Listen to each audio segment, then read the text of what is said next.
ধানের শেষে আগে সিল দেওয়া, তো এটা কি গণতন্ত্র? এটা কি বেগম খালেদা জিয়া? মির্জা আব্বাসের এরিয়া তো মানুষ যাচ্ছে না, সাথে সাথে সন্ত্রাসীরাও যাচ্ছে। সেটা কি ইলেকশন কমিশনের প্রধান জানে? নাকি উনি মির্জা আব্বাস ওনার খালু, ওইখানে ওনার চোখ বন্ধ করে আছে? কতগুলো ভোট ডাকাতি তারা করেছে, সেখানে যে প্রিজাইডিং অফিসার আছে তিনি ডিরেক্টলি ভোট ডাকাতি করতেছে। এবং অনেক ভোটার যারা ভোট দিয়েছে, হাতে টিক চিহ্ন আছে, তারা ভোট কেন্দ্র থেকে বের হচ্ছে না, ধানের শীষের জন্য কাজ করতেছে। এসব তলে তলে নেগোসিয়েশন, এগুলো বাদ দিতে হবে ওনাকে। আমি ইলেকশন কমিশনারকে বলবো যে আপনি একটা দ্রুত পদক্ষেপ নিন, এবং প্রশাসনকে বলবো দ্রুত পদক্ষেপ দিন। বাংলাদেশের প্রশাসনে ব্যক্তিবর্গ অনেক প্রধান রয়েছেন, দাঁত কেলিয়ে দুই হাত তুলে হলে ভোট দিচ্ছেন। দাঁত কেলানো চলবে না। বিভিন্ন জায়গায় যে সন্ত্রাসী কার্যক্রম চলছে সেগুলো আগে দ্রুত বন্ধ করেন। শাহজাহানপুরে কেন্দ্রে গিয়েছি, আমাদের এজেন্টকে 3 ঘন্টা তারা অবরুদ্ধ করে রেখেছে, ঢুকতে দেয়নি। তাহলে ওই সময় কি হয়েছে সে বিষয়গুলো কিন্তু আমরা জানি না। কতগুলো ভোট ডাকাতি তারা করেছে, সেখানে যে মহিলাদের যে সিরিয়াল, এটাকে স্লো করে রেখেছে, ভোট দিতে দিচ্ছে না। এরপরে আমরা রেলওয়ে কলোনি উচ্চ বিদ্যালয়ে গেলাম, সেখানে যে প্রিজাইডিং অফিসার আছে তিনি ডিরেক্টলি ভোট ডাকাতি করতেছে। এবং অনেক ভোটার যারা ভোট দিয়েছে, হাতে টিক চিহ্ন আছে, তারা ভোট কেন্দ্র থেকে বের হচ্ছে না, ধানের শীষের জন্য কাজ করতেছে। এজেন্ট যারা, তারা প্রিজাইডিং অফিসারের সাথে ঘোরাফেরা করতেছে। তাহলে এটা তো ডিরেক্টলি, এটা কোনো গণতান্ত্রিক পদ্ধতি না। আমরা বের হলাম, আমাদেরকে স্লেজিং করা হলো, আমাদের উপর অ্যাটাক করা হলো। সেনাবাহিনীর সামনে আমার মাথায় আঘাত করা হয়েছে, আমাদের 3 জনকে কিল, ঘুষি, থাপ্পড়, লাঠি দেওয়া হয়েছে। এগুলা বাংলাদেশের সামনে, মানুষের সামনে ওপেনলি ভিডিওর সামনে এসেছে। এবং সেখানে অনেকগুলা সন্ত্রাসীকে কেন্দ্রের বাইরে তারা জড়ো করেছে। যে মহিলা কলেজ এবং রেলওয়ে কলোনি উচ্চ বিদ্যালয়, দুইটাতে ভোট ডাকাতির মহা উৎসব চলতেছে। আমরা সবাইকে বলবো, ভয় পাবেন না, ইনশাল্লাহ আমরা মাঠে আছি, ইনশাল্লাহ মাঠে থাকবো। আপনারা নির্ভয়ে ভোট কেন্দ্রে যাবেন, ভোট দিবেন, ভোট কেন্দ্রের সামনে দাঁড়িয়ে থাকবেন। যদি কেউ ভোট ডাকাতি করতে আসে, তাদেরকে গণপ্রতিরোধ করবেন।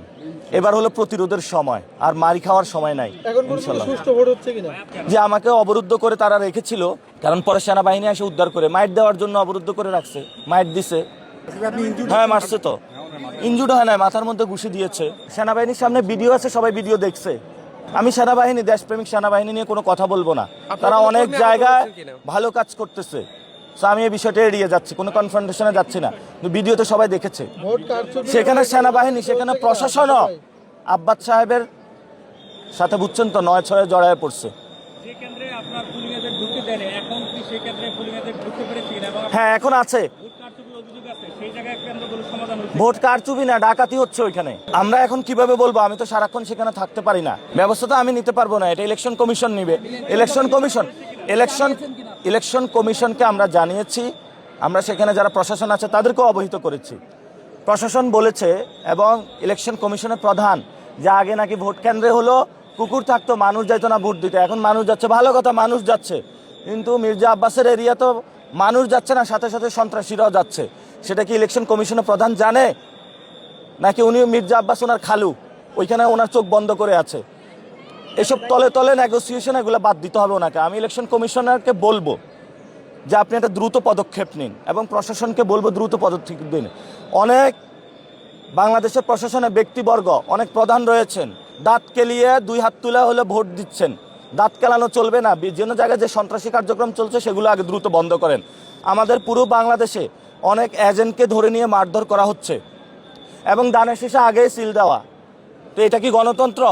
এটা কি বেগম খালেদা জিয়া? এটা তো আমরা এই বাংলাদেশে আমরা দেখতে চাইনি। আমরা আশাবাদী, ইনশাল্লাহ জনগণের মধ্যে একটা জয় উল্লাস শুরু হয়েছে। আমরা আশাবাদী জয়ের ব্যাপারে, ইনশাল্লাহ। সেটা আমরা জোটগতভাবে সিদ্ধান্ত নেব, পরিস্থিতি দেখে। এখনো সময় আছে, সেই সময়টা শেষ হোক তারপরে। কিন্তু এটার অবশ্যই বাংলাদেশে বিচার হবে।